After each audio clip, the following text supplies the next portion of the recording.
So ngayon nakakuha na ako ng visitor pass, gate pass. Ganito rin nakuha ko sa UST. So kinip nila yung aking identification to get this one. And then pag lumabas na ako dito sa school, i-return ko tong gate pass na to and ibabalik nila yung identification ko.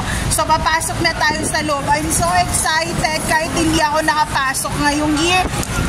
Imaginin mo, ilang beses na ako pabalik-balik sa university, 5 times na for enrollment, for 20th century, hindi pa rin ako nakakapasok hanggang ngayon. Shout out sa inyong lahat.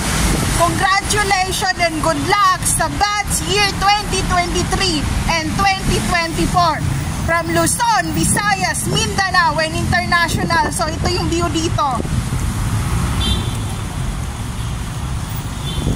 At hindi nagpaalam ang mag-ama ko. Nag-flight sila without saying goodbye to me. And ayun, hindi sila nagpaalam, hindi nila pinakita yung flight nila sa akin.